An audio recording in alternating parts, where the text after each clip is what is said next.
Jesucristo, el Verbo viviente, es el único medio de salvación. Él es el centro del pensamiento de nuestra vida, la fuente y la autoridad de la doctrina. El principal propósito de la vida de Cristo fue la obediencia a los mandamientos, exaltando la ley de Dios como un reflejo de su carácter. El principal mensaje a ser predicado en el mundo, basado en Apocalipsis 14, está representado por 3 ángeles llevando el Evangelio eterno al mundo entero. Este mensaje se basa en los encantos inigualables de Cristo y declara que la hora del juicio ha llegado y llama a obedecer los mandamientos de Dios. Mediante su palabra, Dios ha comunicado a los hombres el conocimiento necesario para la salvación. Las Santas Escrituras deben ser aceptadas como dotadas de autoridad absoluta y como revelación infalible de su voluntad. Y aunque el canon de las Escrituras inspiradas está cerrado, el Espíritu Santo continúa iluminando, amonestando y confortando al pueblo de Dios a través del testimonio de Jesús, el Espíritu de profecía. El camino a la vida se traza a través de un camino angosto que debe ser recorrido con confianza en las promesas que Dios dejó a hombres y mujeres fieles que dedicaron sus vidas hasta la muerte por el Evangelio eterno. Los fundadores de la Iglesia soñaron con el día en que la revelación sería una realidad en sus vidas. Miraron con los ojos de la fe a aquel día glorioso cuando finalmente la promesa sería cumplida en la venida magistral de Jesucristo a esta tierra para recompensar a cada uno según sea su obra.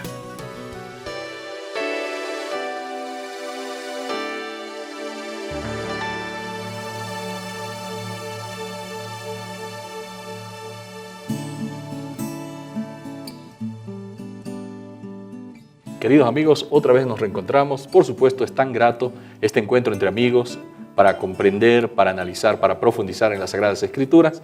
Y tenemos la compañía también muy grata, muy agradable, quien nos trae las citas inspiradas y también nos ayuda a comprender en detalle este peregrinar, no solamente con el pueblo de Israel por el desierto, sino también nuestro propio peregrinaje con el pastor Bruno Razo, quien está con nosotros. Un gusto, Pastor Eber, de estar contigo, de estar juntos y juntos así pensar, reflexionar, conversar y compartir con nuestros amigos y con nuestros hermanos capítulo tras capítulo, el comentario no solo de la Biblia, sino el comentario del Espíritu de profecía en relación a algunos aspectos de ese capítulo. Hoy nos detenemos en Éxodo capítulo 26. Y es interesante este capítulo 26 que vuelve a retomar algunas cosas que ya habíamos visto en capítulos anteriores. Por ejemplo, nos muestra cómo era la construcción del tabernáculo, algunos detalles, algunos elementos. También habla de las ofrendas, pero lo que llama la atención es que este tabernáculo tenía alguna cualidad, una cualidad que podríamos llamar práctica, que ayudaba al pueblo de Israel. ¿Cuál era esa cualidad práctica que tenía el tabernáculo? Bueno, el Espíritu de profecía en Patriarcas y Profetas, Elena de Huay escribió: el tabernáculo fue construido desarmable.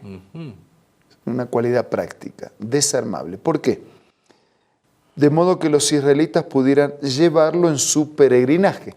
Si estamos hablando de un pueblo que peregrina, el santuario, el templo, el tabernáculo, tiene que ser portátil, porque si no, ellos siguen y el templo se queda. Claro. Era por consiguiente pequeño, de solo 55 pies de largo por 18 de ancho y alto, no obstante era una construcción magnífica. La madera que se empleó en el edificio y en sus muebles era de acacia, la menos susceptible al deterioro de todas las que había en el Sinaí. O sea, era un material que perduraría, era un material bueno, resistente, porque tenía que pasar por toda esa experiencia del desierto, así que era de la mejor madera que había en la zona. Claro. Las paredes consistían en tablas colocadas verticalmente, fijadas en basas de plata y aseguradas por columnas y travesaños, y todo estaba cubierto de oro, lo cual hacía parecer el edificio como de oro macizo. Es decir, había belleza, había diseño, había arquitectura, había todo un simbolismo al mismo tiempo, como era desarmable, era fácil de transportar porque Dios quería peregrinar con ellos en el desierto. Es interesante la practicidad de Dios. Nos sorprende cómo Él está pensando justamente. El pueblo necesita llevar el santuario en estas jornadas, porque fueron 40 años. Imagínense tener un edificio y tenía que marchar y luego volver al lugar, luego emprender, eso no sería nada práctico. Así es. Y entonces acompañaba, desarmaban con mucho cuidado. En esta obra todos los levitas participaban, levantaban y luego donde llegaban, lo primero que se hacía era levantar el tabernáculo. ¿Por qué? Porque Dios siempre primero, ¿no? Claro que sí. Y lo ubicaban en un lugar central para que todas las familias, todas las tribus pudieran tener un acceso. O sea que Dios siempre en el centro, Dios siempre primero, para Dios siempre lo mejor y al mismo tiempo práctico. Dios no es complicado, nosotros complicamos las cosas de Dios, pero Dios es un Dios práctico.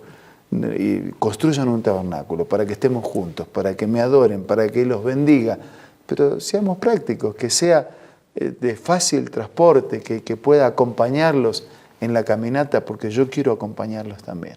Ahora, esto sería una interesante aplicación práctica para nosotros, porque nuestros templos tienen que ser accesibles, tienen que ser pensados, tienen que los niños estar cómodos, todos tendrían que estar lo suficientemente cómodos y con una sensación placentera para poder adorar a Dios con todo su corazón. Así es.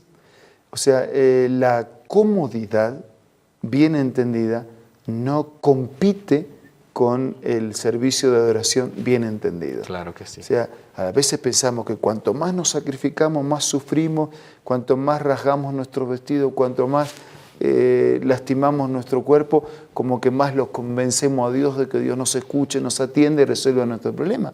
Y no es ese el mecanismo que Dios estableció. Dios quiere que nuestra situación sea cómoda, que sea agradable, que nos sintamos bien en hacer su voluntad. Ahora, se mencionó que esta construcción, que era una construcción bastante práctica, pequeña, pero era una construcción magnífica, dice la cita. Así es. Entonces, detrás de ello había un diseño, había un modelo.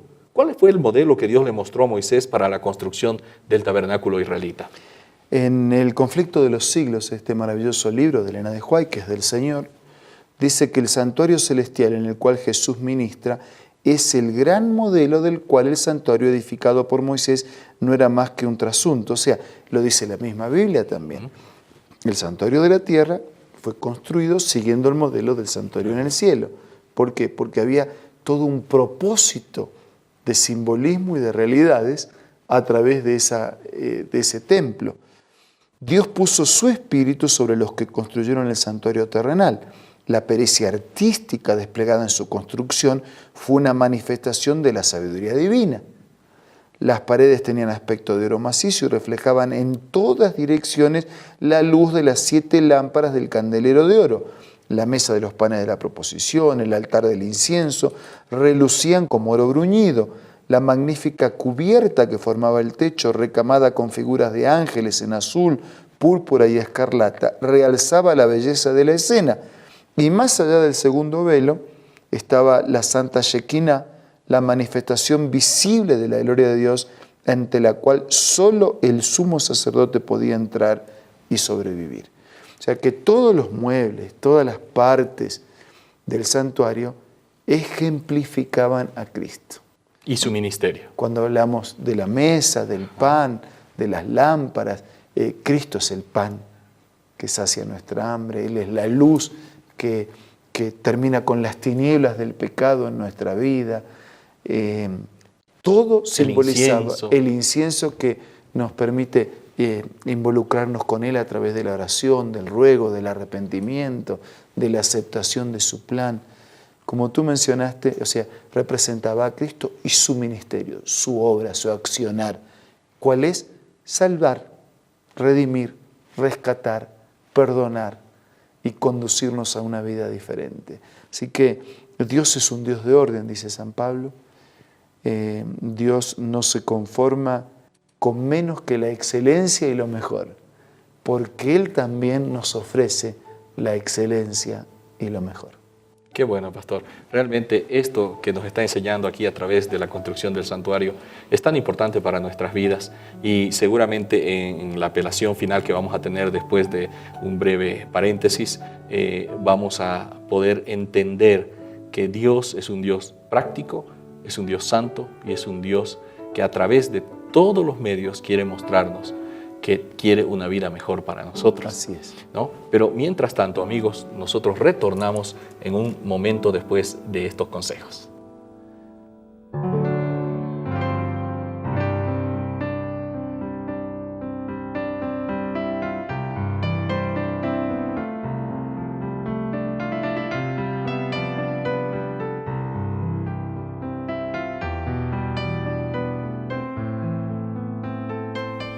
¿Qué tal?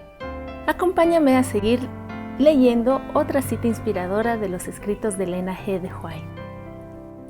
Y al transcurrir los años de la eternidad, ofrecerán más ricas y gloriosas revelaciones de Dios y de Cristo. Así como el conocimiento es progresivo, también el amor, la reverencia y la felicidad aumentarán. Cuanto más aprendan los hombres acerca de Dios, más admirarán su carácter. Y a todo lo creado que está en el cielo y sobre la tierra, y debajo de la tierra, y en el mar y en todas las cosas que en ellos hay, oí decir: al que está sentado en el trono y al Cordero, sea la alabanza, la honra, la gloria y el poder por los siglos de los siglos. Apocalipsis 5:13. El pecado y los pecadores no existen más. Todo el universo de Dios está purificado. El gran conflicto ha terminado para siempre. ¡Qué linda promesa! Esa cita tú la puedes encontrar en este libro maravilloso que se titula La historia de la redención. Un libro escrito por Elena G. de White, y que es un libro maravilloso que no puedes perder la oportunidad de no tenerlo en tu biblioteca personal. Así que te invito a que lo puedas adquirir descargando la aplicación Elena G. de White del App Store o del Play Store.